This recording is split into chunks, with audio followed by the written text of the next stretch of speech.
मेरा नाम नंदिनी है। मैं एक मिडिल क्लास फैमिली से बिलोंग करती हूँ। मैं जब 7 साल की थी तब मुझे मेरे पिताजी इस दुनिया से छोड़कर चले गए थे और अभी 2 साल पहले ही मेरी माँ की भी मौत हो गई थी। मेरी उम्र 20 साल है, जबकि मेरी बहन की उम्र 25 साल है। मेरी बड़ी दीदी जिनका नाम सुहानी है, हम दोनों बहनें अपने घर में अकेले ही रहते थे। मेरी दीदी जॉब करती थी और उन्होंने अपने ऑफिस में काम करने वाले एक लड़के को पसंद कर लिया था और वो उसी के साथ शादी करना चाहती थी। अब हम दोनों बहनों के अलावा हमारा तो कोई था नहीं, हमारा कोई भाई भी नहीं था। हम दोनों बहनें एक दूसरे का सहारा थे। मेरी दीदी ने मेरा हमेशा ही बहुत ख्याल रखा था। वो मेरे साथ बिल्कुल एक माँ की तरह रहती थी। मम्मी पापा के मर जाने के बाद दीदी ने ही मेरा ख्याल रखा था। मेरे लिए मेरी माँ और बाप दोनों मेरी दीदी ही थी। हम दोनों बहनों में ज्यादा फर्क नहीं था। मैं अपनी दीदी से ज्यादा हेल्दी थी, इसलिए मैं उनसे बड़ी लगती थी। मैंने बीए कंप्लीट करने के बाद अपनी पढ़ाई को छोड़ दिया था क्योंकि हमें घर के काम की बहुत ज्यादा परेशानी होती थी। हम दोनों बहनें अपने घर में बहुत सफाई रखते थे। हमारा घर बहुत बड़ा था। यह हमारे पापा ने बड़ी मेहनत से बनाया था। मेरे पापा जीते जी कहते थे कि ये घर मेरी दोनों बेटियों का है। जब उनकी शादी हो जाएगी तो ये घर आधा आधा मैं इन दोनों को दे दूंगा, और अब जबकि मेरी मम्मी और पापा दोनों ही इस दुनिया में नहीं हैं, तो ये घर हमारा ही हो गया। वैसे भी घर की रौनक तो माँ बाप से ही होती है। दीदी तो सुबह ऑफिस के लिए निकलती तो रात को 8 बजे ही घर में घुसती थी। पढ़ाई पूरी होने के बाद मैंने घर में ही ठहरने का फैसला कर लिया था। मैं घर में ही रहती थी। सारा दिन अकेले रह रहकर बोर हो जाती थी, इसलिए मैं बच्चों को ट्यूशन पढ़ाने लगी थी। इसी तरह मेरा टाइम भी पास हो जाता था और घर के भी सारे काम हो जाते थे। मेरी दीदी जिस लड़के को पसंद करती थी वो अपने माता पिता का इकलौता बेटा था। उसके माता पिता गांव में रहते थे और वो लोग बहुत ज्यादा गरीब थे। वो यहीं शहर में रहकर अपने माता पिता को हर महीने अपनी सैलरी भेज दिया करता था। जब उसने मेरी दीदी को पसंद कर लिया तो उसने मेरे दीदी के साथ शादी करने का फैसला कर लिया। हमें तो इस रिश्ते से कोई एतराज नहीं था क्योंकि लड़का बहुत अच्छा था। मुझे भी बहुत अच्छा लगा था और वो मेरी दीदी से बहुत ज्यादा प्यार करता था। उसने अपने माता पिता को मेरी दीदी के बारे में सब कुछ बता दिया था और दीदी की फोटो भी सेंड कर दी थी। उसके घर वालों को मेरी दीदी बहुत पसंद आई थी और उन्होंने इस रिश्ते के लिए हाँ कर दी थी और कहा था कि जल्द से जल्द शादी करके हमारी बहू को हमारे पास भेज दो। मेरी दीदी गांव नहीं जाना चाहती थी। वैसे भी सुनील जीजू तो शहर में काम करते थे। मेरी दीदी ने सोचा कि जब सुनील शहर में काम करता है तो वो गांव जाकर क्या करेगी। सुनील जीजू ने अपने माता पिता से जब इस बारे में बात की तो उन्होंने कहा कि बस हमें इसी बात का डर है कि पत्नी मिल जाने के बाद तुम बदल न जाना, हम बूढ़े माता पिता का क्या होगा। मेरी दीदी ने अपने सास ससुर से बात की और उन्हें भरोसा दिलाया कि वो कभी उनसे उनका बेटा नहीं छीनेंगी।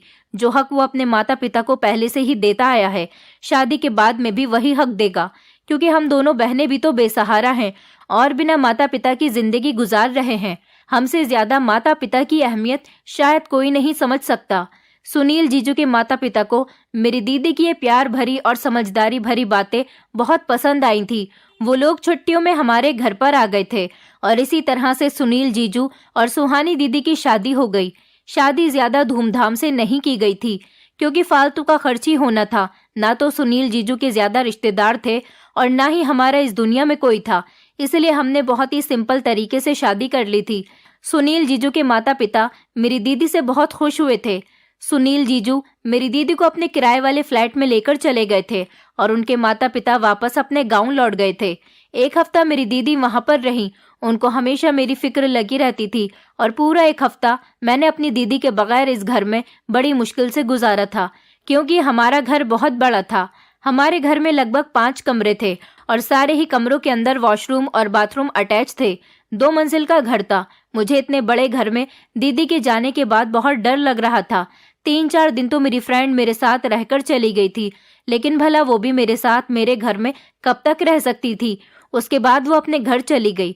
दीदी मुझसे बहुत प्यार करती थी। उन्हें मेरी बहुत फिक्र लगी हुई थी कि मैं किस तरह से अकेले घर में रह रही होंगी।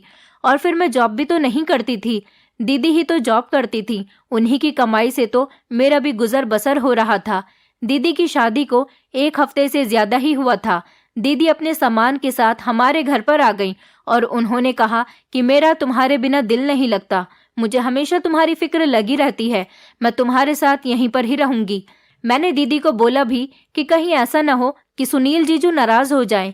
दीदी ने कहा, उन्हें भी तुम्हारी फिक्र थी, उन्हें जब मुझसे मिलना होगा वो यहाँ पर आ जाएंगे। पर मुझे ये सब कुछ अच्छा नहीं लगा था। लड़की का असल घर उसकी ससुराल ही होता है। मेरे दिमाग में अचानक ही एक आइडिया आ गया। हमारा घर बहुत बड़ा था और हमारे घर में कमरे भी बहुत सारे खाली पड़े हुए थे। सिर्फ मैं और मेरी दीदी एक ही कमरा तो इस्तेमाल करते थे। इसलिए मैंने अपना आइडिया अपनी दीदी को बताया कि क्यों ना आप और जीजू हमारे ही घर पर रह लो। वैसे भी सुनील जीजू कितने सालों से किराए के फ्लैट में रह रहे हैं। आप दोनों इस घर में रहोगे तो आपका किराया भी बचेगा और आप दोनों को मेरी भी फिक्र नहीं होगी। इस चीज से मुझे भी फायदा होगा। मुझसे भी यहाँ का अकेलापन बर्दाश्त नहीं हो रहा था। मुझे भी आप लोगों का साथ मिलेगा तो बहुत खुशी मिलेगी। दीदी को भी मेरा ये आइडिया बहुत पसंद आया था। फिर उन्होंने अपना आइडिया सुनील जीजू को बताया। सुनील जीजू ने कहा, बात तो बिल्कुल ठीक है, लेकिन मैं फ्री में वहां पर नहीं रह सकता, मुझे अच्छा नहीं लगेगा। दीदी ने कहा, आप एक बार घर आ जाओ, फिर साथ बैठकर बातें करते हैं। ये कहकर दीदी ने फोन काट दिया था। जब रात के टाइम पर सुनील जीजू घर आए तो मैंने उन्हें घर में रहने के लिए तैयार कर लिया था और ये भी कहा था कि आप लोग किराए की जगह मुझे अपना समझकर अपने साथ रख लो, यही मेरे लिए बहुत है। सुनील जीजू मुझे अपनी बहन समझते थे। उन्होंने कहा, मेरा इरादा तो था कि मैं तुम्हें अपने साथ फ्लैट में ही ले चलूं, लेकिन फ्लैट बहुत ज्यादा छोटा है, हम दो लोगों का गुजारा ही वहां पर बड़ी मुश्किल से होगा, इसलिए मैंने तुम्हें वहां ले जाने के लिए नहीं कहा। मैंने कहा, कोई बात नहीं, अब आप लोग यहाँ पर मेरे साथ रहोगे, अब यही आपका घर है। वैसे भी ये घर मेरी दीदी और मेरा दोनों का ही तो है। सुनील जीजू बहुत अच्छे थे, वो हमारे घर में रहने के लिए तैयार हो गए। उन्होंने अपना फ्लैट खाली कर दिया और वहां से सामान हमारे घर में शिफ्ट हो गया। अब दीदी और जीजू सुबह को साथ जॉब करने के लिए चले जाते थे और मैं उन दोनों पति पत्नी के लिए रात का खाना तैयार कर लिया करती थी। इसी तरह से दिन गुजरते चले गए। मेरी दीदी की शादी को पूरे 2 साल हो गए थे और अभी तक मेरी दीदी को कोई औलाद नहीं हो सकी थी। दीदी को भी बच्चों का बहुत शौक था। उधर सुनील जीजू को भी बच्चे बहुत अच्छे लगते थे। दीदी ने काफी सारे डॉक्टर को भी दिखा दिया था, पर रिजल्ट कुछ भी नहीं आया था।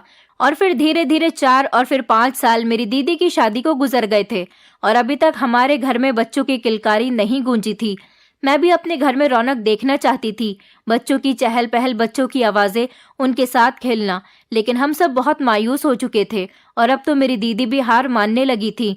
दीदी मेरी शादी की बहुत ज्यादा जिद किया करती थी, लेकिन मैं अभी शादी नहीं करना चाहती थी। मेरी चाहत थी कि पहले मैं अपनी दीदी के बच्चों के साथ खूब खेल लूं, उसके बाद तो मैं शादी करके अपने ससुराल चली जाऊंगी। लेकिन शायद मेरी ये ख्वाहिश ही रह जानी थी। किसी ने हमें तीर्थ यात्रा पर जाने की राय दी थी, तो किसी ने हमें घर में हवन करने के लिए कहा था और किसी ने तांत्रिक बाबा के पास जाने के लिए बोला था। मैं खुद दीदी के साथ हर जगह जाती थी, क्योंकि वो भी तो अकेली होती थी। सुनील जीजू तो ऑफिस चले जाते थे। मेरी दीदी ने शादी के 3 साल तक जॉब की। फिर मेरी दीदी की तबीयत खराब रहने लगी थी और फिर उनको प्रेगनेंसी भी नहीं रही थी। इसी वजह से सुनील जीजू ने दीदी की जॉब छुड़वा दी और उनसे कहा कि तुम घर में रहकर आराम करो।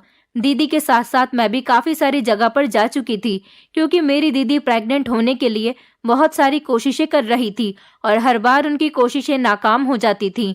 हम लोगों ने घर पर भी काफी सारे हवन करवा लिए थे और शहर के हर डॉक्टर को दिखा दिया था, पर क्या परेशानी थी कोई भी ये बात नहीं बताता था। बस हर कोई मेरी दीदी को दवाई दे दिया करता था। दीदी दवाई खाते खाते परेशान हो गई थी और हर बार बड़ी उम्मीद के साथ वो दवाई खाती, लेकिन कुछ भी नहीं होता था।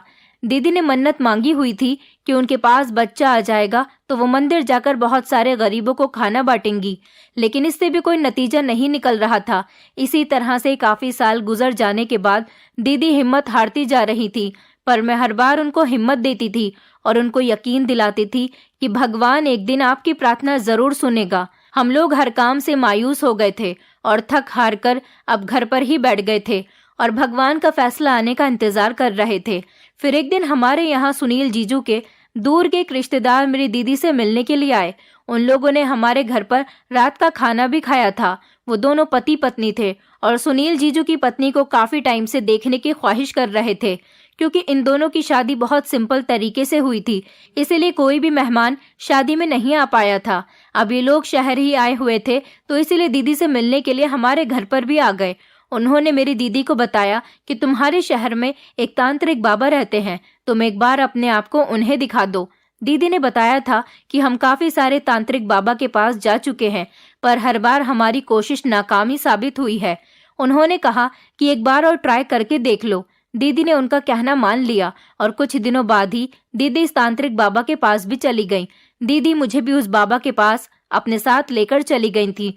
उन्होंने दीदी को जड़ी बूटियां बनाकर दी थी, जो पति पत्नी दोनों को ही खाने की एडवाइस दी थी। दीदी वो जड़ी बूटियां भी पाबंदी से खाती रहीं और सुनील जीजू को भी खिलाती रहीं, लेकिन इसके बावजूद भी कोई फायदा हासिल नहीं हुआ। फिर एक दिन हमारे पड़ोस में ही एक आंटी रहती थी। उनका बेटा मेरे पास ट्यूशन पढ़ता था। कभी कभी वो अपने बेटे को लेने के लिए हमारे घर पर आ जाती थी और 1-2 घंटा बातचीत करने के बाद ही हमारे घर से जाती थी। वो उस दिन भी अपने बेटे को लेने के लिए ही आई थी। उन्होंने जब दीदी का उतरा हुआ चेहरा देखा तो उनसे वजह पूछी कि सुहानी को क्या हुआ। फिर दीदी उनके पास बैठ गई और उन्होंने उन्हें बता दिया कि अब की बार भी उनको कोई फायदा नहीं हुआ, और साथ ही ये भी बता दिया कि वो हर तरीका आजमा चुकी है और अब तो वो हिम्मत हार चुकी है। लेकिन फिर आंटी ने दीदी को किसी ज्योतिष के बारे में बताया। उन्होंने कहा कि एक बार उनके पास जाओगी तो तुम्हें जरूर फायदा होगा। वो ज्योतिष भी हैं और एक वेद भी हैं। वो तुम्हारी कुंडली देखकर बता देंगे कि तुम्हारी कुंडली में बच्चा है भी या नहीं। अगर होगा तो वो तुम्हारा इलाज करना शुरू कर देंगे, और अगर नहीं होगा तो वो तुम्हें मना कर देंगे, तुम्हें भरोसे पर नहीं रखेंगे। और मुझे भरोसा है कि तुम जरूर प्रेग्नेंट हो जाओगी, तुम्हें बहुत फायदा होगा। इन आंटी की बात सुनकर दीदी के दिल में फिर से उम्मीद की एक किरण जाग उठी थी। दीदी ने अगले ही दिन उन वेद जी के पास जाने का फैसला कर लिया।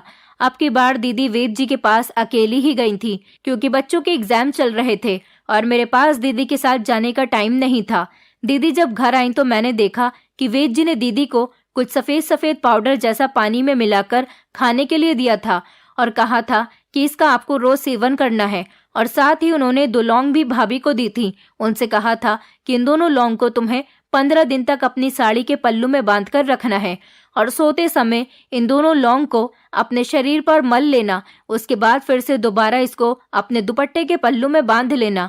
मुझे तो ये वेद जी कम और तांत्रिक बाबा ज्यादा लग रहे थे। वैसे भी आंटी जी ने बताया था कि वो एक ज्योतिष भी है। दीदी ने उस वेद जी के बताए हुए तरीके के मुताबिक ही सब कुछ किया।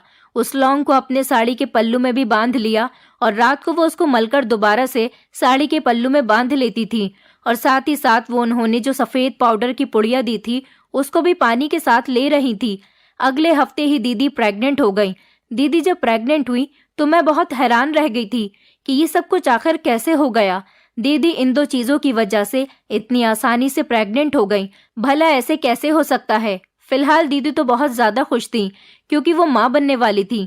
वो तो खुशी से फूली नहीं समा रही थी। उन्होंने ये गुड न्यूज सुनील जीजू को सुनाना चाहा। जब जीजू घर आए तो दीदी ने उनको बड़ी खुशी खुशी ये गुड न्यूज सुना दी, और वो भी ये बात सुनकर बहुत हैरान हुए थे कि पिछले 5 सालों में तो ऐसा कुछ भी नहीं हुआ, तो फिर अब एक मामूली वेद के पास जाने से इतनी जल्दी दीदी प्रेग्नेंट कैसे हो गई। सुनील जीजू ने दीदी से डॉक्टर के पास चलने के लिए कहा, तो दीदी ने साफ इनकार कर दिया और ये कह दिया कि वो डॉक्टर के पास नहीं जाएंगी। डॉक्टर उल्टी सीधी दवाइयां दे देते हैं, और फिर उनको इतने समय बाद ये गुड न्यूज मिली है जिसको वो अब बर्बाद नहीं करना चाहती। लेकिन मेरे दिमाग में अभी तक यही सब कुछ चल रहा था कि भला ये सब कुछ मुमकिन कैसे हो सकता है। सिर्फ 2 लौंग के टुकड़े अपने शरीर पर मलने से, और वो सफेद पुड़िया, उसमें ऐसा क्या है जिसका सेवन करने से दीदी प्रेग्नेंट हो गई। जबकि मेरी आंखों देखी बात है, दीदी ने कोई भी डॉक्टर नहीं छोड़ा और ना ही कोई तांत्रिक बाबा छोड़ा। बहुत से तांत्रिक बाबा ने भी दीदी को जड़ी बूटी और ना जाने क्या क्या इस्तेमाल करने के लिए दिया था, पर दीदी उन चीजों से भी प्रेग्नेंट नहीं हुई थी। तो फिर ये सब क्या था। इस सब से तो बहुत जल्दी ही रिजल्ट निकल कर आ गया था। ज्यादा इंतजार भी नहीं करना पड़ा था। माँ बनना या नहीं बनना ये सब कुछ तो भगवान के हाथ में है। फिर इस वेद ने मेरी दीदी को ऐसा क्या दिया था। ये सब कुछ कैसे मुमकिन हुआ। मेरी तो कुछ भी समझ में नहीं आ रहा था। मुझे दीदी की हरकतें भी बड़ी अजीब सी लगने लगी थी। और तो और हैरानी की बात ये थी कि 15 दिन गुजरते ही दीदी का पेट भी बढ़ता हुआ नजर आने लगा था। मैं बहुत ज्यादा हैरान रह गई थी कि भला प्रेग्नेंट लेडी का पेट भी तीसरे या चौथे महीने में बाहर निकलने लगता है, पर मेरी दीदी का पेट तो 15 दिन के बाद ही बढ़ना शुरू हो गया था। मैं अगर दीदी से कुछ कहती तो वो मुझे डांट देती थी और कहती थी कि तुम ज्योतिषी जी पर शक कर रही हो। उन्होंने मेरी कुंडली देखकर बताया था कि तुम्हारी कुंडली में माँ बनने का सुख बहुत जल्दी है, तुम जल्दी ही माँ बन जाओगी। और उनकी कही हुई बात बिल्कुल सही साबित हुई। देखो, मुझे एक हफ्ते बाद ही गुड न्यूज मिल गई। मैंने अब दीदी से इससे रिलेटेड कोई भी सवाल पूछना बंद कर दिया था, लेकिन अब मुझे ये राज जानने का इंटरेस्ट जागने लगा था। मैं जानना चाहती थी कि भला ये सब कुछ इतनी जल्दी कैसे हो गया। जो इतने सालों में नहीं हुआ वो एक हफ्ते में कैसे हो गया। एक दिन मेरी दीदी बाथरूम में नहाने के लिए गई थी और उन्होंने अपनी वो साड़ी उतारकर बाथरूम में ही टंगी रहने दी, जिस साड़ी के पल्लू में वो 2 लौंग बंधी हुई थी। मैं पहले किचन में गई और मैंने गरम मसाले के डिब्बे से 2 लौंग निकालकर अपने हाथ में रख ली और फिर व्हाइट सोडा निकाला, उसकी कुछ पुड़िया बनाई और जाकर दीदी की असली वाली पुड़िया अपने पास रख ली और वो व्हाइट सोडे वाली पुड़िया से बदल दी। उसके बाद मैंने जल्दी से बाथरूम में जाकर दीदी की साड़ी के पल्लू में किचन से लाई हुई लौंग उनके पल्लू में बांध दी और जो लौंग उनके पल्लू में पहले से ही बंधी हुई थी वो अपने पास रख ली। मैंने वो पुड़िया पानी के साथ ली और उसके बाद वो लौंग भी अपने दुपट्टे के पल्लू में बांध ली। मैं भी देखना चाहती थी कि आखिर इतनी जल्दी असर कैसे होता है। मुझे पता था कि मेरे ऊपर तो कोई असर हो ही नहीं सकता था, क्योंकि मैं तो शादीशुदा भी नहीं थी। ये सब किए हुए मुझे लगभग 4-5 दिन हो गए थे और मुझे कुछ भी नहीं हुआ था। मैं बहुत ज्यादा बेफिक्र हो गई थी और समझ गई थी कि ये ज्योतिष मेरी दीदी को बेवकूफ बना रहा है। मैं यही सब कुछ सोच रही थी। रात का टाइम था और फिर मैं सो गई। जब सुबह मेरी आंख खुली तो ये देखकर मेरे पैरों तले से जमीन निकल गई कि मेरा पेट दीदी की तरह बड़ा हुआ था। इसका मतलब मैं भी प्रेग्नेंट हो गई थी। मैं बहुत परेशान हो गई थी कि मेरे पेट को अचानक क्या हो गया। मेरा पेट बिल्कुल प्रेग्नेंट लेडी की तरह हो गया था। मैं परेशान थी कि मेरी तो अभी तक शादी भी नहीं हुई, फिर मैं प्रेग्नेंट कैसे हो सकती हूँ। मैं अब बिल्कुल प्रेग्नेंट औरत की तरह लग रही थी। अब मैं दीदी और जीजू के सामने भी नहीं आती थी और मुझे रह रहकर ये ख्याल आ रहा था कि मैं दुनिया वालों से कैसे नजर मिलाऊंगी। कोई भी मेरी बात पर यकीन नहीं करेगा। मैंने बच्चों के पेरेंट्स को भी फोन करके मना कर दिया था कि वो ट्यूशन पढ़ने के लिए ना आए। मैं कुछ दिनों के लिए कहीं बाहर जा रही हूँ। बच्चों से तो मेरी जान छूट गई थी, लेकिन जो घर के लोग थे उनसे मैं अपनी जान कैसे छुड़ाती। मैं सारा दिन अपने कमरे में ही रहने लगी थी। अपना पेट भी सबसे छुपा कर रखती थी। जैसे जैसे दिन बीत रहे थे मेरा पेट भी बाहर निकलता चला जा रहा था और इसी तरह का पेट दीदी का भी हो रहा था। उनका पेट बढ़ना तो प्रेगनेंसी की निशानी था, पर भला मेरे साथ ये सब कुछ क्या हो रहा था। मुझे कोई देख न ले इसलिए मैं कमरे से बाहर भी नहीं निकलती थी। दीदी जब मुझे किसी काम के लिए आवाज लगाती तो मैं कोई न कोई बहाना बनाकर बाहर न आने पर उनसे इनकार कर दिया करती थी। जीजू भी दीदी से मेरे बारे में पूछते थे कि नंदिनी कहीं दिखाई नहीं दे रही। आजकल वो मुझसे बातचीत भी नहीं करती है। दीदी ये कह देती थी कि शायद उसकी तबीयत ठीक नहीं है, कमरे से ज्यादा बाहर ही नहीं निकलती। काफी दिन तक तो मैंने ये सब कुछ संभाल लिया था, लेकिन एक दिन दीदी मेरे कमरे में आ ही गई थी और मुझे देखकर बहुत हैरान रह गई थी। उन्होंने मेरे मुंह पर थप्पड़ भी मार दिया था और कहा था कि अगर ऐसी कोई बात थी तो तुम हमें भी तो बता सकती थी। हम खामोशी से तुम्हारी शादी कर देते, पर तुम्हें हमारी इज्जत पर दाग लगाने की क्या जरूरत थी। मैं बहुत ज्यादा शर्मिंदा हो रही थी और मेरी समझ नहीं आ रहा था कि दीदी को किस तरह से अपनी सच्चाई का यकीन दिलाऊं। दीदी मुझसे पूछ रही थी कि बताओ ये सब कुछ किसने किया और वो कौन है। मुझसे उनको कुछ बताया ही नहीं जा रहा था और मैं रोने लगी। मेरी आंखों से लगातार आंसू निकल रहे थे। दीदी के बहुत ज्यादा जिद करने पर मैंने उनको बताया कि आपको जो पुड़िया वाली दवाई वेद जी ने दी थी और जो लौंग आपके पल्लू में बांधने के लिए दी थी, वो लौंग मैंने आपके पल्लू से चोरी करके अपने पल्लू में बांध ली थी और आपकी पुड़िया वाली दवाई को भी मैंने बदलकर असली वाली पुड़िया की दवाई को खा लिया था। मैं ये जानना चाहती थी कि आप अचानक इतनी जल्दी प्रेग्नेंट कैसे हो गई थी। बस इसी सब की वजह से मेरा पेट बाहर निकल आया। दीदी मैं आपसे हाथ जोड़कर रिक्वेस्ट करती हूँ कि अपनी बहन पर भरोसा रखो। आपकी बहन ने कभी कुछ भी गलत करने के बारे में सोचा तक नहीं। जो मैं बता रही हूँ वही सच है। यही वजह है कि मेरा पेट प्रेग्नेंट लेडी की तरह लगने लगा। दीदी को भी ये सब कुछ सुनकर बहुत हैरत हुई थी कि मैं तो शादीशुदा भी नहीं थी, फिर मेरे साथ ऐसा कैसे हुआ। फिर दीदी ने मुझे कहा कि तुम अभी कुछ दिन तक अपने कमरे में ही रहना और बिल्कुल भी तुम्हें बाहर निकलने की जरूरत नहीं, चाहे कुछ भी हो जाए, लेकिन तुम अभी कमरे से बाहर मत आना। मैंने दीदी से कहा, अगर घर पर कोई आ गया और उसने मेरे बारे में पूछा तो? दीदी कहने लगी, मैं उन्हें खुद संभाल लूंगी। मैंने दीदी की कही हुई बात पर यकीन कर लिया था। मुझे अपने ट्यूशन के बच्चों की छुट्टी करते हुए काफी दिन हो गए थे, इसलिए उनके पेरेंट्स का आना जाना हमारे घर पर लग रहा था और वो मेरे बारे में पूछ रहे थे। दीदी ने काफी लोगों को तो ये कहकर रवाना कर दिया था कि मैं शहर से बाहर गई हुई हूँ, कुछ दिनों बाद ही वापस लौटूंगी। कोई भी घर पर आता था तो मैं अपने कमरे से बाहर ही नहीं निकलती थी, लेकिन भला ये राज कब तक छुपता? कभी न कभी तो सबके सामने आना ही था। और फिर एक दिन आ भी गया था। एक दिन फिर से एक बच्चे की मम्मी हमारे घर पर आई, लेकिन वो तो हमारे घर पर जमकर ही बैठ गई थी। दीदी ने उन्हें बताया और उनके सामने चाय नाश्ता भी रख दिया। अब वो दीदी से बातें कर रही थी कि अचानक उन्हें हमारा पूरा घर देखने का ख्याल आ गया। दीदी ने उनसे बहुत सारे बहाने बनाए और ऊपर के पोर्शन वाले सारे कमरे दिखा दिए, लेकिन वो नीचे वाला कमरा भी देखना चाहती थी जिस कमरे में मैं थी। और वो समझ गई थी कि मेरी दीदी उनसे कुछ छुपा रही है। उस औरत को मेरी दीदी बहुत अजीब सी लग रही थी। फिर वो हुआ जिसके बारे में मैं सोच भी नहीं सकती थी। दीदी के पास अचानक किसी की कॉल आ गई। वो फोन पर बात करने में बिजी हो गई और उस बच्चे की मम्मी ने कमरे का दरवाजा खोल ही लिया और वो मेरे कमरे के अंदर आ गई। उनकी नजर जैसे ही मुझ पर पड़ी वो हैरान रह गई थी। मैं भी उन्हें देखकर हक्का बक्का रह गई थी कि अब क्या होगा। अब तो मेरी इज्जत सिर्फ भगवान के हाथ में ही थी। फिर ऐसा हुआ कि अचानक उस औरत के मोबाइल पर किसी की कॉल आने लगी और कॉल आने वाले इंसान ने बताया कि उनकी बेटी की बहुत ज्यादा तबीयत खराब है। वो फौरन उल्टे पैरों हमारे घर से भागी चली गई। तब जाकर हमारी सांस में सांस आई थी। अब दीदी ने कहा कि इसका जल्द से जल्द कोई सॉल्यूशन निकालना होगा, वरना हम किसी को मुंह दिखाने के काबिल नहीं रहेंगे। इस टाइम तो भगवान ने हमारी इज्जत को बचा लिया था, लेकिन आगे क्या होने वाला था ये तो हमें भी नहीं पता था।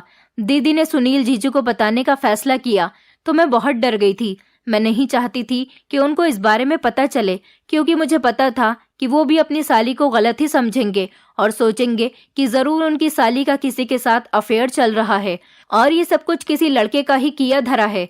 दीदी ने मुझे तसल्ली दी और कहा कि मैं तुम्हारे साथ हूँ। मुझे पता है कि तुमने कुछ नहीं किया, तो फिर तुम्हें डरने की कोई जरूरत नहीं। लेकिन ये कोई छोटी बात नहीं थी, एक कुंवारी लड़की का प्रेग्नेंट होना। दीदी ने कहा कि सुनील को तो बताना ही पड़ेगा, आखिर उनके अलावा हमारा कोई है भी तो नहीं। उन्हें बिना बताए इस चीज का सॉल्यूशन कैसे निकालेंगे।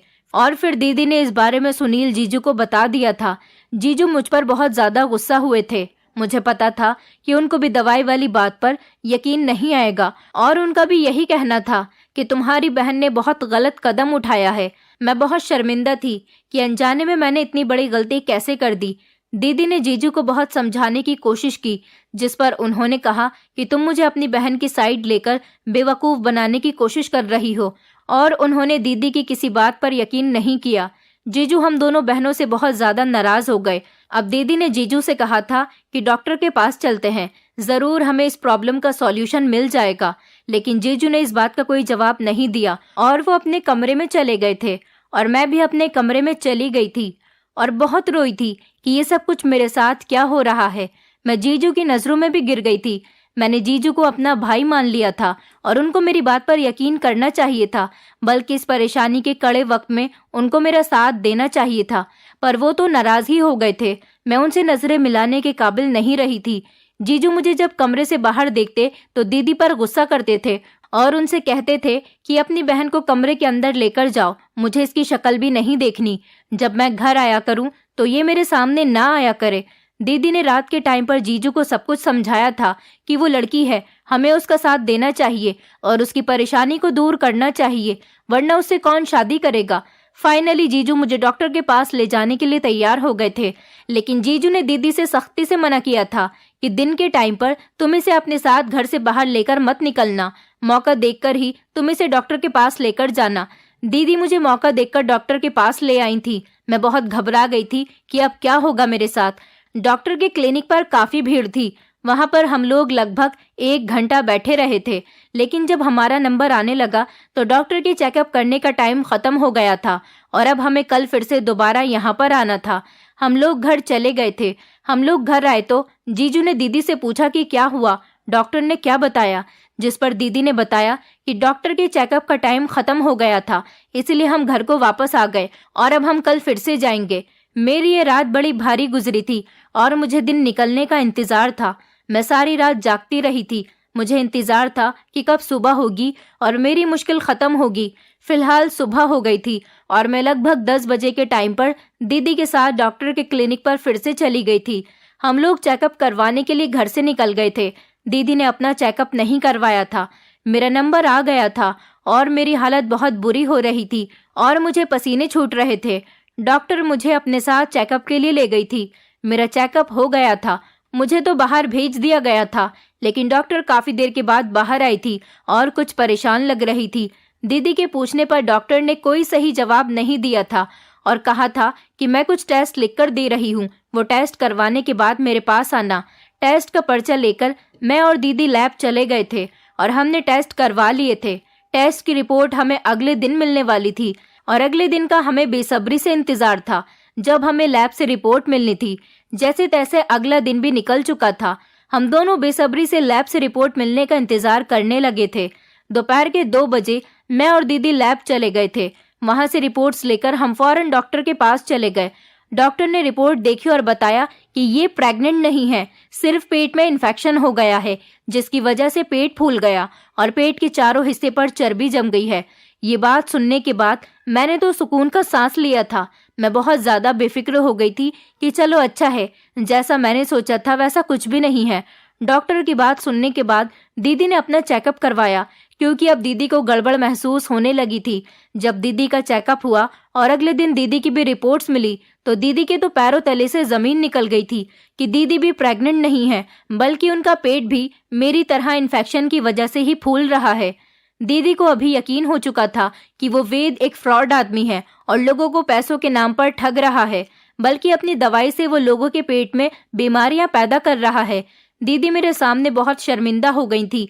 ये बात जब जीजू को पता चली तो वो भी बहुत अफसोस में चले गए थे और उन्होंने मुझ पर जितना भी गुस्सा किया था उसके लिए वो मुझसे माफी मांगने लगे। दीदी ने भी मुझसे कहा था कि मैं भी इतनी समझदार होने के बावजूद भी एक वेद और ज्योतिष जैसे आदमी पर भरोसा कर बैठी। उस आदमी की उस पुड़िया वाली घटिया दवाई की वजह से हम दोनों बहनों के पेट में इन्फेक्शन हो गया था। इस चीज का ट्रीटमेंट तो हमारा शुरू हो गया था। वो आदमी इस तरह से न जाने कितने लोगों को बेवकूफ बना रहा था और उनके पेट में बीमारियां पैदा कर रहा था। मेरी दीदी और जीजू ने मिलकर उस फ्रॉड वेद के खिलाफ पुलिस में केस दर्ज कर दिया। पुलिस ने उसको और उसकी टीम को अरेस्ट कर लिया था, क्योंकि ऐसी न जाने कितनी औरतें थीं जो इस आदमी की घटिया दवाई का शिकार हो गई थी। मेरी दीदी ने भी ये सब कुछ इसलिए किया था क्योंकि वो प्रेग्नेंट नहीं हो पा रही थी और औलाद की खातिर तो औरत सब कुछ कर गुजरने के लिए तैयार हो जाती है। मेरी दीदी ने भगवान से मांगने के बजाय ऐसे लोगों पर भरोसा किया था जिसके हाथ में कुछ नहीं होता और जिन्होंने सिर्फ मेरी दीदी से पैसे ही लूटे थे। मेरी दीदी ने काफी दिनों तक प्रार्थना की और अपनी औलाद के लिए रोती रही। आखिरकार भगवान ने उनकी प्रार्थना सुन ही ली और इस हादसे के लगभग 6 महीने बाद मेरी दीदी प्रेग्नेंट हो गई थी और पूरे 9 महीने होने के बाद मेरी दीदी ने एक प्यारे से बेटे को जन्म दिया। मेरी दीदी और जीजू बहुत ज्यादा खुश थे और अपने बेटे को देखकर फूले नहीं समाते थे। फाइनली मेरी गोद में मेरा भांजा आ गया था और मैं उसे बहुत प्यार करती थी। मेरी दीदी ने कहा था कि अब बस तुमने अपना भांजा भी देख लिया और अपनी गोद में भी खिला लिया, अब 1 साल के अंदर अंदर तुम्हारे लिए अच्छा सा रिश्ता देखकर तुम्हारी शादी कर देंगे। मुझे और क्या चाहिए था। मेरी दीदी अपनी जिंदगी में खुश हो गई थी। बस उन्हें ही देखकर मैं भी खुश हो गई थी। भगवान ने हमें एक बहुत बड़ी प्रॉब्लम से निकाल दिया था। यही हमारे लिए सब कुछ था। मैं आप लोगों से रिक्वेस्ट करना चाहती हूँ कि ऐसे ढोंगी लोगों का शिकार न हो और बिना किसी भी इंक्वायरी के उनकी उल्टी सीधी दवाइयाँ ना खाएं। जैसा हमारे साथ हुआ ऐसा आपके साथ भी हो सकता है। ऐसा आपके साथ भी हो सकता है। ऐसे लोगों और फ्रॉड लोगों की दवाइयाँ खाने से बेहतर है कि आप भगवान के आगे बैठकर प्रार्थना करें, उस ऊपर वाले से मांगे जो किसी को निराश नहीं करता और ना ही किसी की प्रार्थना को रद्द करता है। उसके घर में देर है पर अंधेर नहीं, वो सबकी सुनने वाला है। इसीलिए मैं आप लोगों से कहना चाहती हूँ कि फ्रॉड लोगों से बचकर रहें। और अगर आप लोगों को अपने आसपास ऐसा लगता है कि ऐसे फ्रॉड लोग हैं जो लोगों को तरह तरह के झूठे झांसे देकर लूट रहे हैं, तो ऐसे लोगों के खिलाफ कार्यवाही करें और उन्हें अपने एरिया से भगाने की कोशिश करें ताकि वो और लोगों को बेवकूफ न बना सकें। दोस्तों, उम्मीद करती हूँ आपको हमारी कहानी पसंद आई होगी। कहानी पसंद आई है तो वीडियो को लाइक करें, चैनल पर नए हैं तो चैनल को सब्सक्राइब करें और हाँ, नोटिफिकेशन बेल को जरूर दबाएं ताकि अगली अपडेट सबसे पहले आपको मिले।